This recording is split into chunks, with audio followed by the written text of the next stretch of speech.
This is MIcornus, the leader and the founder of Church Governance Solutions. Remember, on this platform, we are restoring godly order in the house of the orderly God. And that is why we address topics that help churches and leaders of the church in order to shape your church in a more organized manner, in a church governance way, and in a proper leadership of the church that will make the church sustainable. And today I want to speak about a topic that will be just tips for leaders for developing commitment of your own members. And we have spoken in the previous segment that there are people that just don't commit in churches. But it is actually a commitment of you as a leader to start developing people into commitment. So in other ways, you must make this a priority to make sure that your members, you're not comfortable with them not being committed, but you do something about it. Now, the first thing that we want to bring on the table today, that let the members complete membership forms, because this is going to help to see who wants to become part of us and who doesn't want to be part of us. Because those that become part of us, therefore, when they've completed a membership form, is a declaration of saying, I want to be part of this ministry and I want to be committed in it. So therefore, these are the people that give you privilege and therefore the right to approach them when they're not committed, because they've committed themselves to this ministry by completing a membership form. This is a form of affiliation, of course, whereby people affiliate to this ministry. And therefore, when somebody's affiliated to a ministry, they open up for you to approach them if they do things that are wrong, or even when they're not committed. That's very important start, because many of the churches we find people that are sitting and warming the benches in the church. They haven't completed a commitment form. And when they are not having a membership form, therefore you got no right in order to tell them and rebuke them of not being committed. Because they've got the right to tell you, who told you I'm part of this ministry? Because I'm just visiting. So people visit forever and to avoid commitment. So therefore, commit to them by completing their membership forms so that you can know those who are for you and those who are not for you. And you can be able to address the appropriate people appropriately as well. The second thing is you need to study your members and know them better, and know them as individuals, know them as people, that you fellowship with them and know them better.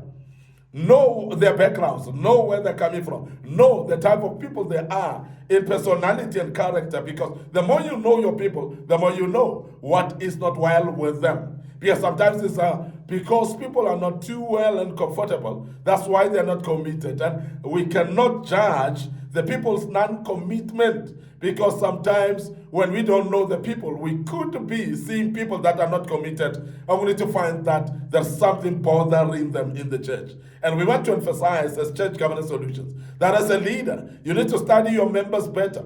You need to know them even more, better and closely, and know their backgrounds, as I said, know their personalities, know their character as well, so that you can be able to know when they're not well and when they're well, and when they are committed and when they're not committed. And the reasons, therefore, could be something that is helping you to actually encourage them to be committed again. So knowing them is very key. The other thing is learn to call your members by names, because when you know them by names, they feel like you know them and they are committed to you. And people that are called by names start to become more committed. People that are called by names start to become a bit more feeling that they are recognized. And that's the reason why you start to see people that were not committed in the past. But when you start to call them by name, they realize that you know them. And they realize that they have no place to hide. So therefore, people start to decide to commit and become part of the commitment of the church. And we want to urge you as a leader, as a pastor, that please make sure that you know the names of your people. Start calling them by names, and you'll start to see people rising up and committing in the work of the church. The other thing is you need to lead by example in attending all church meetings. Now, when we speak about leading by example, we're speaking personally, or your person here in the sense of character. Your character should be exemplary in nature. You must be an example that people can look up to. You must be an example that people would love to live like you and follow you. Remember that people follow people that they trust and believe in, people that they see as role models. Well, when you start to live actually a life that is exemplary in nature, you're actually wooing more following. Many people decide easily to follow you. Many people decide easily to stay around you because they are being motivated by your lifestyle actually to follow. The other thing about exemplary, we're speaking about your own commitments that you commit in the ministry. You must keep your words. You must keep your promises as well. Well, when you start to keep your promises and your words that you have said, people start to trust you as well, and they start to believe in what you are doing in this ministry. And want to also emphasize that when people start to believe in you, they start to follow every trend that you do in the church and every work that you do. Then people then become committed because they're following a leader who's exemplary in nature.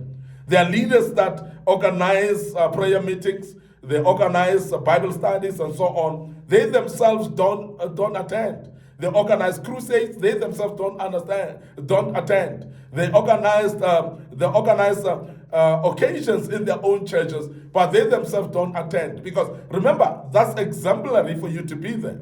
If you are not there, then people don't take it serious, that which you announce, because they see that the very same announcements that you announce, you are not following them yourself. You're not keeping them. So therefore, they don't see you as exemplary. They don't see you as somebody who is truthful and trustworthy when it comes to what you've announced. And therefore, people decide not to be committed as well. So it is encouraging to people to see that our pastor is there and people start getting committed, that our leader is there, then they start to see commitment in you, therefore they commit as well. Majority of the members that don't commit is because the leaders are not committed themselves. And that's very important for us to emphasize, that leadership must be committed. In the very same announcements that they make, it must be that they keep to those announcements themselves, and you'll find the members also committing. The other thing that helps also for membership, the members to become commitment, is to basically set an example in punctuality. Now, punctuality, I know, is a problem to many people, and I've had many people saying, I'm having a problem with time. And I want to tell you now that it's a matter of discipline. It's a decision that you can make and start actually working towards it, and you will find it right one day. And I want to say that when you are not punctual in meetings that have been set by you, you are actually setting a very wrong example. So therefore, it is very important that when you set the time, you keep that time and become punctual to it.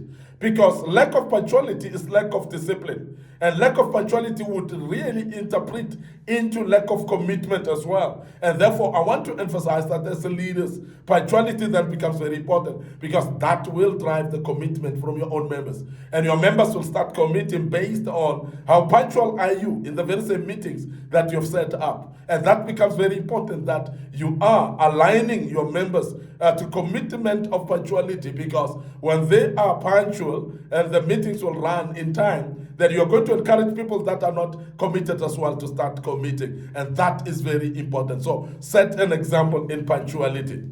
The other thing is you need to walk your talk in everything that you do. So whatever you say, it must be something that you do. So your actions must resonate what you say, and vice versa as well, that what you do should be what you say to the people as well. Don't talk things that you don't do, because if you say things that you don't do, you're basically actually developing a spirit of untrustworthiness, because people will not trust what you're saying, because they realize that you act differently to what you have said with your mouth. Then this is very important then, that we emphasize that you must walk your talk. You must marry your communication with your actions. And that's very important. When people look up to you, they know that whatever he says, he will do. And whatever he does, he will say that exactly. And that's very important. And as a leader, walk your talk, and that will actually help your members to become committed as well. Now, it is also very important that you delegate tasks appropriately, because many times we carry the burdens as leaders, and we carry things that we cannot actually be able to accomplish. And therefore, we are actually letting the church down. And as a leader, please be able to delegate. But delegation should not just be just for the sake. You must appropriately delegate based on skills and knowledge and talents of the people. Whatever you delegate to people must be something that people can do. So therefore, it's very important also to train your people actually to be at the level where they are able and capable to do things. Therefore, when you delegate, you are surely knowledgeable that they will be able to deliver to that.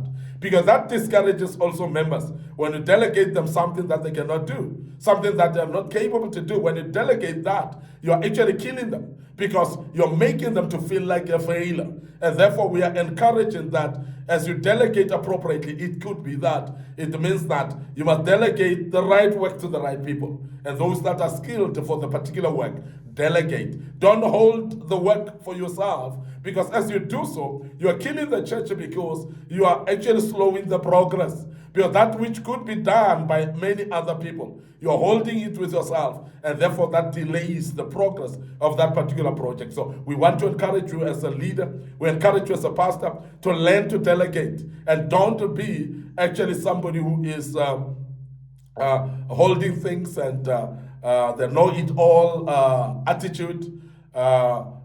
Somebody who's jack of all trades and master of none. We've seen people, leaders that are like that. But a true leader and a good leader is that leader that is able to delegate some tasks to people that are capable to do, and that facilitates the progress of the ministry itself. So you need to compliment the good work and rebuke wrongdoing as well. Because those that are doing well, they need to be told. Those that are not doing well, they need to be told as well. Those that are actually doing wrong things, they must be rebuked and corrected. So that's very important. So therefore, you cannot actually keep a blind eye to wrongdoing, because when you keep blind eye to wrongdoing, you're basically encouraging even those that are doing well to start deviating from the well-doing that they are doing. And that's very important, that therefore you are rebuking the wrongdoing. You are encouraging the right work and the good work by complimenting the good work that people do. So please make sure that you compliment the good work as well. But on the very same note, you need to avoid favoritism, because there are those leaders that favor other people and therefore undermine the work of other people. We want to emphasize that when you start to do that, you're actually discouraging those people that are committed to do the great work in the church. When you start to favor others, you are actually discouraging those that are not favored, and they feel like, no, I'm not needed here. Then it's not necessary for me to commit at all, because I'm not favored by the pastor, I'm not favored by the leadership. So don't have favoritism at all as a leader, because that will also be discouraging other people. Finally, show passion to your own vision, please, because this is your vision, this is the plan of God through your life, this is the assignment that God has put upon your life.